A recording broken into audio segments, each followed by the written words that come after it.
안녕하세요, 홍팍입니다. 네, 이번 시간에는 스태틱 키워드에 대해서 공부해 보도록 하겠습니다. 이 스태틱 키워드, 자, 우리가 이거 언제 사용하는지 혹시 기억나시나요? 네, 맞습니다.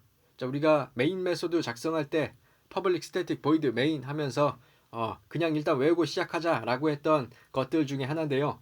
드디어 이놈의 정체를 밝히는 시간이 되었습니다.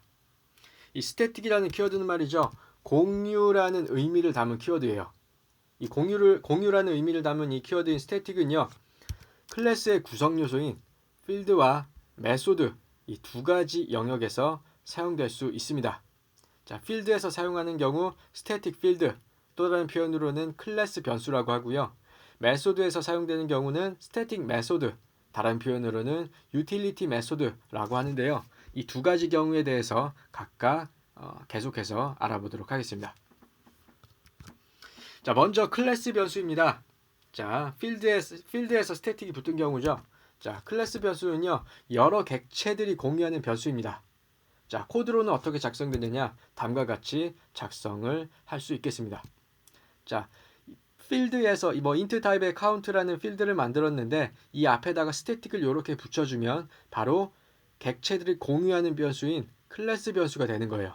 자, 일반적인 필드랑은 다른 겁니다. 일반적인 필드는 객체 고유의 값이라고 한다면 이 스태틱이 붙게 되면 객체 밖에 있는 영역에서 공유할 수 있는 변수가 생기는 거예요.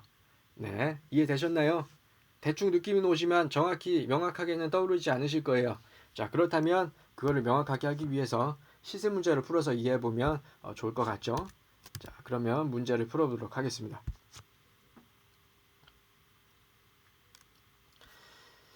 자, 전체 학생 수를 구하는 문제 되겠습니다. 자, 보실게요. 문제. 뼈대 코드에 클래스 변수를 활용하여 총 생성된 스튜던트 객체의 수를 출력하라 라는 문제가 되겠습니다.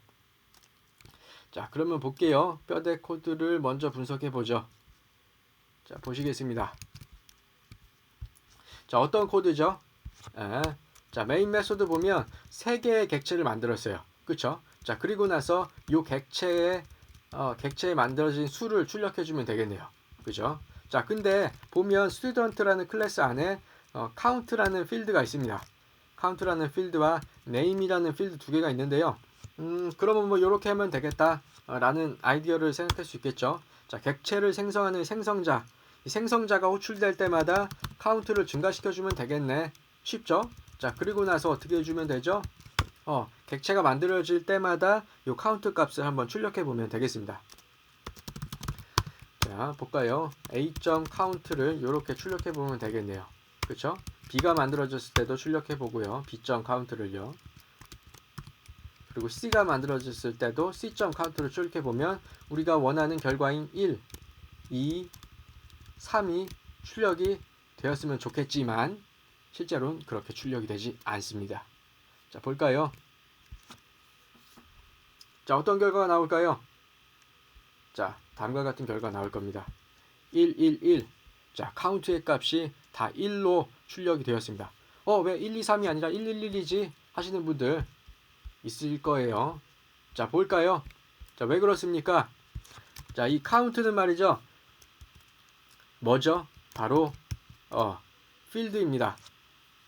자, 이 값이 어떻게 되죠? 여기서 A라는 객체가 그러니까 스튜던트 객체가 만들어질 때 카운트는 1이고요. 네임이 얼마? 네임이 어떤 거? 탐이라는 객체가 이렇게 만들어질 겁니다. 그죠? 자, 마찬가지로 여기서 만들어진 이 스튜던트 객체도 카운트가 0이었다가 이 카운트가 증가가 되겠죠? 처음에는 0이었다가 증가가 되어서 여기서도 1이 될 거예요. 그리고 이름이 야, 이거 왜 틀렸지? 이름이 탐이 아니라 여기선 잔이 되겠죠? 잔. 마찬가지로 세 번째 만들어진 객체 C에 연결된 객체도 카운트가 1이고 이름이 케이트인 이러한 객체가 만들어질 겁니다. 자, 여기서 중요한 점은 이 카운트라는 게 객체가 개별적으로 가지고 있는 변수라는 거예요. 그렇죠? 이 객체도 카운트를 가지고 있고 얘도 가지고 있고 얘도 가지고 있다는 겁니다. 자, 이런 경우에 우리가 만들어진 객체의 수를 체크를 할 수가 없어요. 그쵸? 자, 이때 바로 스태틱을 써주면, 스태틱을 여기다 이렇게 써주면 말이죠. 요 카운트라는 변수의 위치가 클래스 변수가 됩니다. 무슨 말이냐? 객체 안에 존재하는 변수가 아니라 객체 밖에서 공유하게 되는 변수가 됩니다. 자, 그러면 요 스태틱이란 변수는 여기가 되는 거고요. 요 스튜던트 클래스 안에서 이렇게 살아있는 공유하는 변수가 되는 거고요. 요 객체가 생성될 때, 스튜던트 생성자가 호출될 때 카운트가 증가가 되니까 이때 여기가 1이 될 겁니다. 1이 될 거예요. 자, 그리고 나서 다음으로 또 여기서 또 생성자를 호출하고 했죠. 그때는 1에서 또 증가가 돼서 2가 될 거고요. 요 세 번째 생성자 호출을 하면 또 다시 2에서 플러스 돼서 3이 되게 될 겁니다. 자, 한번 볼까요? 자, 스태틱 키워드를 쓴 겁니다. 자, 스태틱 키워드를 붙이니까 비로소 다음과 같이 1, 2, 3이라는 우리가 원하는 결과를 얻을 수 있게 되었습니다. 자, 이해되셨나요? 자, 다시 한번 정리하면 스태틱이 붙은 필드, 즉 클래스 변수는 뭐다? 객체 외부에 존재하는 그냥 뭐라고 하죠? 객체 외부의 공유 가능한 변수다. 이렇게 이해하시면 되겠습니다. 자, 이와 비교해서 일반적인 필드 있죠. 일반적인 필드는 다른 표현으로 하자면 이렇게도 불러요. 인스턴스 변수라고 합니다. 인스턴스 변수. 인스턴스 변수는 객체 개별 객체 내부의 변수, 이렇게 이해하시면 되겠네요. 자, 객체 내부의 변수입니다. 객체들이 가지고 있는 각각의 값이에요. 보면 여기 이 객체는 이름이 탐, 이 객체는 이름이 존, 이 객체는 이름이 케이트, 이렇게 각각 객체들마다 서로 다르게 가지고 있는 변수가 일반적인 우리가 알고 있는 필드, 다른 말로 표현하자면 인스턴스 변수고요. 이와 대조적으로 스태틱 필드, 즉 클래스 변수는 말이죠. 객체 외부의 공간에서 공유가 가능하게 되는 변수입니다. 이렇게 정리를 하시면 되겠습니다. 자, 클래스 변수와 인스턴스 변수의 차이를 꼭 정리해 주세요. 자, 그럼 계속해서 다음 개념이 유틸리티 메소드에 대해서 알아보도록 하죠. 자, 유틸리티 메소드, 즉 다른 표현으로 스태틱 메소드는 말이죠. 객체 생성 없이 사용 가능한 메소드입니다. 자, 비교해 볼까요? 자, mass.random, 우리가 이거 mass.random 메소드 많이 사용해 왔었죠. 요게 바로 유틸리티 메소드의 예입니다. 자, 이렇게 mass라는 클래스 타입을 적어주고 점을 찍고 이렇게 random이라는 메소드를 수행할 수 있는 게 바로 유틸리티 메소드고요. 이와 비교해서 일반적인 메소드는 말이죠. 이렇게 객체를 먼저 생성해 주고요. 생성된 객체를 통해서 수행할 수 있는 게 바로 일반적인 메소드입니다. 자, 이해되셨나요? 다시 볼까요? 히어로.펀치가 수행되기 위해서 뭐가 필요하다? 바로 객체의 생성이 필요하다라는 거.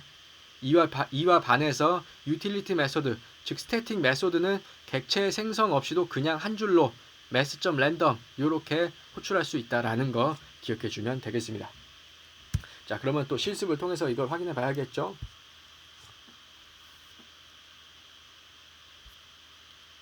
자, 볼까요? 두 번째 문제 보겠습니다. 아래에 주어진 코드를 실행하고 일반 메소드와 스태틱 메소드를 비교하는 문제 되겠습니다. 자, 그럼 뼈대 코드 먼저 복사해서 이걸 붙여 넣고요. 코드 분석을 살짝 해보겠습니다. 먼저 보시면요, 테스트라는 클래스가 있어요. 테스트라는 클래스에 두 개의 메소드가 존재하네요. 하나는 유틸리티 메소드, 즉 스태틱 메소드고요. 또 하나는 일반적인 메소드입니다. 자, 그러면 요거 두 개에 대한 호출에 대한 연습을 분석을 해보도록 하죠. 먼저 요거를 먼저 지워볼까요?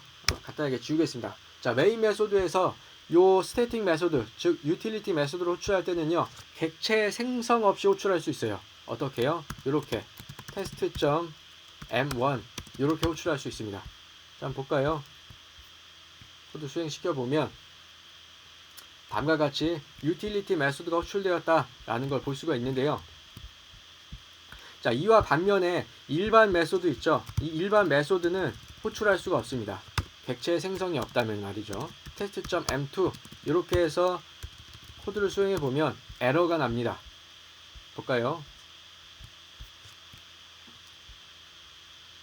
자, 보시면 에러 나왔죠? 네 번째 줄에서 에러가 났다. non-static method M2. static method가 아닌 M2는 다음과 같이 호출할 수 없다라는 에러가 나왔습니다. 자, 그러면 이 M2를 수행하기 위해서는 반드시 필요합니다. 뭐가? 객체가 필요한 겁니다. 자, 그러면 이렇게 다음과 같이 객체를 생성해 줘야지만 호출할 수가 있겠습니다. 테스트 t는 new 테스트. 자, 다음과 같이 객체를 생성하고요. 생성된 객체에 연결된 이 레퍼런스 t를 통해서 이렇게 해주어야만 M2 일반 메소드를 호출할 수 있는 겁니다. 자, M2 이렇게 먼저 객체가 반드시 존재해야만 수행할 수 있는 메소드, 일반 메소드가 되겠습니다. 자, 보시면 여기 일반 메소드가 호출된 걸 확인해 볼 수 있죠. 네. 자, 그러면 다음으로 만들어진 이 t에 연결된 객체를 통해서 M1을 호출할 수 있을까요? 즉 유틸리티 메소드를 호출할 수 있을까요? 자, 코드 제출해 보면 자, 요렇게도 호출할 수 있는 걸 확인할 수 있겠네요. 자, 유틸리티 메소드가 호출되었죠? 자, 유틸리티 메소드는요, 객체 생성 없이 호출할 수 있지만 객체를 가지고도 호출할 수 있는 겁니다. 예, 요거 기억해 두세요. 하지만 일반적으로 요런 유틸리티 메소드 호출은 일반적으로 좋은 코드는 아닙니다. 일반적으로 유틸리티 메소드는 반드시 이렇게 호출해 주는 게 가독성을 높이는 코드가 되겠습니다. 이해되셨죠? 자, 그럼 여기까지 유틸리티 메소드와 일반 메소드를 비교해 보았고요. 그러면 배운 내용들을 정리해 보도록 하겠습니다. 자, 먼저 우리는 뭘 배웠습니까? 이번 시간에 배운 내용, 스태틱 키워드에 대해서 배웠죠. 자, 스태틱 키워드가 필드에 사용되면 이걸 뭐라고 한다? 바로 클래스 변수다 라고 하는 거였습니다. 자, 그리고 그 의미는 뭐였죠? 바로 여러 객체가 공유하는 변수다 라는 거였습니다. 자, 그리고 이와 반해서 인스턴스 변수, 즉 일반적인 필드는 말이죠, 객체가 가지는 변수가 되겠습니다. 자, 클래스 변수와 인스턴스 변수의 차이를 명확하게 이해해 주세요. 자, 그리고 두 번째, 스태틱 키워드가 메소드에 사용된 경우 이를 유틸리티 메소드다 라고 하였는데요. 자, 이 유틸리티 메소드의 특징은요, 객체 생성 없이 사용 가능한 메소드다 라는 거 기억해 주시면 되겠습니다. 자, 그럼 지금까지 배운 내용들은 다음 링크를 통해서 얻어볼 수 있고요. 질문이 있으신 분들은 유튜브 댓글 또는 해당 링크 통해서 질문 남겨주시면 되겠습니다. 자, 다음 시간에는 연습 문제를 풀어보도록 할게요. 객체 지향 연습 문제를 풀어보도록 하겠습니다. 자, 감사합니다. 홍팍이었습니다. 이상입니다.